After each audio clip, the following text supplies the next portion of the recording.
Assalamualaikum warahmatullahi wabarakatuh.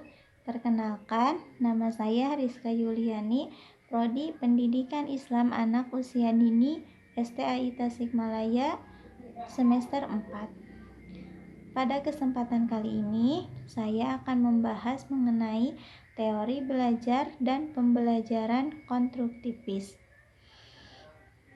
Dalam Kamus Besar Bahasa Indonesia, konstruktivis diartikan membina, memperbaiki, dan membangun. Teori belajar dan pembelajaran konstruktivis merupakan metode pembelajaran yang menekankan kepada kebebasan dalam menggali pengetahuan serta upaya dalam mengkonstruksi pengalaman. Pada dasarnya, pendekatan teori konstruktivis yaitu di mana siswa harus belajar secara mandiri, menemukan, memeriksa informasi dengan aturan yang ada, dan merevisinya bila perlu. Teori konstruktivisme didefinisikan sebagai pembelajaran yang bersifat generatif, yaitu tindakan menciptakan sesuatu makna dari apa yang dipelajari. Tokoh dalam teori konstruktivis ada 3, 1 John Dewey, 2 Jean Piaget, dan 3 Lev Vygotsky. Menurut John Dewey, belajar bergantung pada pengalaman minat siswa sendiri dan topik dalam kurikulum harus saling mengintegrasi, bukan terpisah atau tidak mempunyai kaitan satu sama lain. Belajar harus bersifat aktif, langsung terlibat, berpusat pada siswa dalam konteks pengalaman sosial. Kedua, menurut Jean Piaget.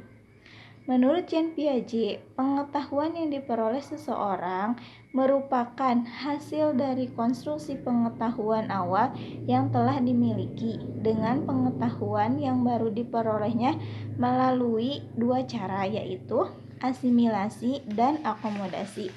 Apa itu asimilasi dan akomodasi? Asimilasi yaitu integrasi konsep yang merupakan tambahan dan penyempurnaan dari konsep awal yang dibentuk. Sedangkan akomodasi terbentuknya konsep baru pada anak karena konsep awal tidak sesuai dengan pengalaman baru yang diperolehnya. Jean Piaget menegaskan bahwa pengetahuan dibangun dalam pikiran anak melalui asimilasi dan akomodasi.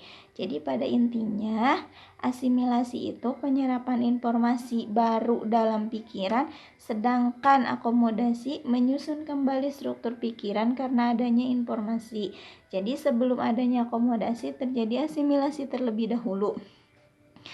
Seorang anak akan mengolah pengetahuan apa yang sudah dimilikinya dengan apa yang didapatkannya, sehingga menurut Jean Piaget dua cara ini tidak bisa dipisahkan dalam teori belajar dan pembelajaran konstruktivis. Yang ketiga, menurut Lev Vygotsky, ada 2 konsep penting dalam teori Vygotsky, yaitu ZFD dan scaffolding. JFD atau Zone of Proximal Development yaitu kemampuan pemecahan masalah di bawah bimbingan orang dewasa atau melalui kerjasama dengan teman sejawat yang lebih mampu. Misalnya, seorang anak sedang di rumah mengerjakan pekerjaan rumah seperti mencuci piring, otomatis dia akan dibantu oleh ibunya. Nah, hal yang pertama yang akan dia lakukan adalah melihat ibunya mencuci piring. Dan kedua, setelah dia melihat, dia akan bertanya, akan mengkomunikasikan tentang mencuci piring tersebut. Ketiga, dia akan mencoba untuk mencuci piring itu walaupun hasilnya tidak sempurna, dan bisa dilakukan oleh orang tua ketika melihat anaknya belajar untuk mencuci piring adalah terus mengajarkan anak untuk mencuci piring tersebut, dan lama-kelamaan hari demi hari anak akan bisa melakukannya sendiri dengan baik dan benar. Jadi JFD itu melakukan kegiatan dengan bimbingan orang dewasa. Nah, yang kedua yaitu scaffolding. Scaffolding yaitu pemberian sejumlah bantuan kepada siswa selama tahap awal-awal pembelajaran. Kemudian, mengurangi bantuan dan memberikan kesempatan untuk mengambil alih tanggung jawab yang semakin besar setelah ia dapat melakukannya. Misalnya, dalam pembelajaran kelompok. Di sana sebelum kegiatan anak-anak diberi pengarahan mengenai apa yang harus ia lakukan dan apa yang harus mereka kerjakan. Misalnya yang ke-1 membuat teh manis dan yang kelompok 2 misalnya menulis. Nah, guru memberikan contoh membuat teh manis itu seperti apa, sehingga anak akan mengamati, mengkomunikasikan apa yang dilihatnya. Setelah itu biarkan anak untuk mencoba sendiri untuk membuat teh manis tersebut. Nah, yang kegiatan yang di kelompok 2 misalnya menulis, guru memberikan dulu pengarahan apa yang harus ditulis kepada anak. Setelah itu anak diberikan kesempatan untuk menulis sendiri. Prinsip teori belajar dan pembelajaran konstruktivis yaitu 1. Pemahaman atau pengetahuan dibangun oleh siswa. Yang kedua, pengetahuan tidak dapat dipindahkan dari guru ke siswa. Yang ketiga, murid aktif mengkonstruksi atau membangun secara terus-menerus sehingga selalu terjadi perubahan konsep ilmiah. 4. Guru sekedar membantu menyediakan sarana dan situasi agar proses konstruksi atau proses membangun ini berjalan dengan lancar. Jadi pada intinya guru jangan menjadi diktator kepada anak sehingga anak akan merasa tidak nyaman dalam belajar. Guru hanya sebagai fasilitator untuk mengawasi dan memberikan pengarahan kepada anak apa yang harus dilakukan, apa yang dia dapatkan, diberikan pengarahan supaya anak tidak salah pemahaman, sehingga apa yang diharapkan guru dan yang dipahami anak berjalan dengan seharusnya. Yang ketiga, poin ketiga adalah karakteristik konstruktivis, yaitu menurut pandangan konstruktivis Driver dan Bell mengajukan karakteristik sebagai berikut. 1. Siswa tidak dipandang sebagai sesuatu yang pasif melainkan memiliki tujuan. Maksud di sini jadi siswa itu tidak hanya diarahkan untuk mendapatkan pengetahuan dari apa yang disampaikan oleh gurunya saja, tetapi anak mempunyai tujuan pembelajaran dan dia harus terlibat secara langsung dalam pembelajaran tersebut sehingga dia akan memahami apa yang sedang dia pelajari. Yang kedua, belajar mempertimbangkan seoptimal mungkin proses keterlibatan siswa. Yang ketiga, pengetahuan bukan sesuatu yang datang dari luar, melainkan dikonstruksi secara personal. Jadi, disambungkan lagi dengan tadi menurut Jean Piaget, ada asimilasi dan akomodasi. Jadi apa yang sudah didapat dengan apa yang ditemukan dikonstruksi secara personal sehingga tidak ada kesalahpahaman antara apa yang sudah didapat dengan apa yang baru didapat. Yang keempat, pembelajaran bukanlah transmisi pengetahuan, melainkan melibatkan pengaturan situasi kelas. Yang kelima, kurikulum bukanlah sekedar dipelajari, melainkan seperangkat pembelajaran, materi, dan sumber pembelajaran. Maksudnya, kurikulum di sini tidak harus baku, pembelajaran itu tidak harus baku seperti apa yang ada di dalam kurikulum. Guru atau pendidik harus bisa menyesuaikan dengan lingkungan lingkungan dan kondisi belajar di kelas, sehingga apa yang disampaikan dalam kurikulum itu akan terwujud atau akan mencapai tujuannya dengan proses belajar mengajar tersebut, sehingga tidak ada perbedaan tujuan antara pendidik, kurikulum, dan peserta didik.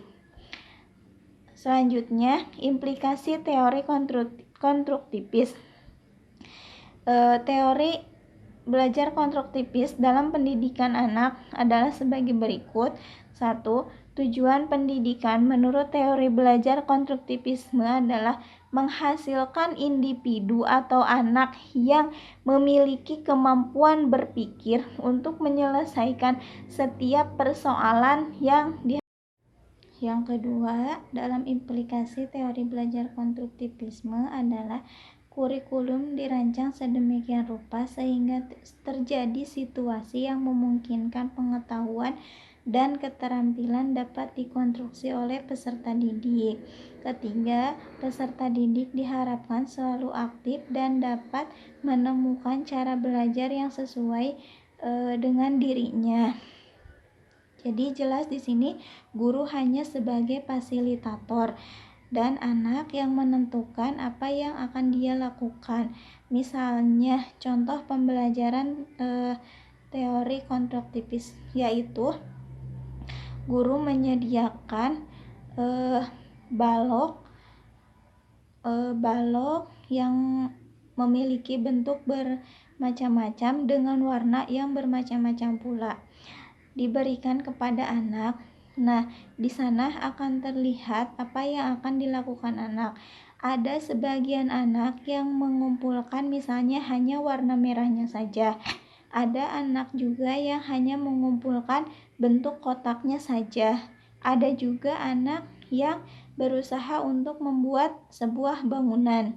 Ada juga anak yang berusaha menyusun dari benda-benda tersebut, sehingga di sini anak akan mendapatkan pengetahuan dengan cara arahan dari ibu guru. Misalnya setelah anak selesai mengumpulkan mengerjakan apa yang dia kerjakan, guru bertanya apa yang sedang dia lakukan, sehingga anak akan mengkomunikasikan apa yang sedang dia lakukan, apa yang sedang dia buat, apa yang sedang ada dalam pikirannya, sehingga anak tidak merasa didikte dan anak akan merasa senang dalam melakukan pembelajaran. Jadi teori belajar pembelajaran konstruktivis sesuai diterapkan di PAUD karena sesuai dengan pendekatan saintifik yang ada di PAUD. Guru tidak usah menjadi otoriter, tidak usah mendikte anak apa yang harus dilakukan anak. Guru hanya menyediakan sarana, menyediakan bahan apa yang diperlukan anak, sehingga anak akan merasa lebih nyaman untuk belajar dan akan merasa senang dalam mengikuti pembelajaran, sehingga apa yang menjadi tujuan pembelajaran mudah dipahami oleh anak. Pendekatan saintifik yang diterapkan di PAUD seperti mengamati, menanya, mengumpulkan informasi, menalar, dan mengkomunikasikan, itu semua akan berjalan dengan lancar ketika guru mampu menerapkan teori ini dengan baik.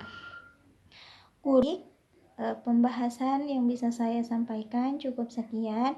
Mudah-mudahan ada manfaatnya. Mohon maaf atas segala kekurangan. Mohon maaf masih banyak kesalahan dalam pembuatan videonya.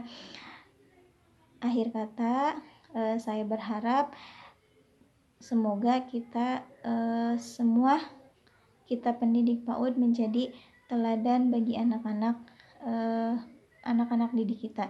Wabillahi taufiq wal hidayah. Wassalamualaikum warahmatullahi wabarakatuh.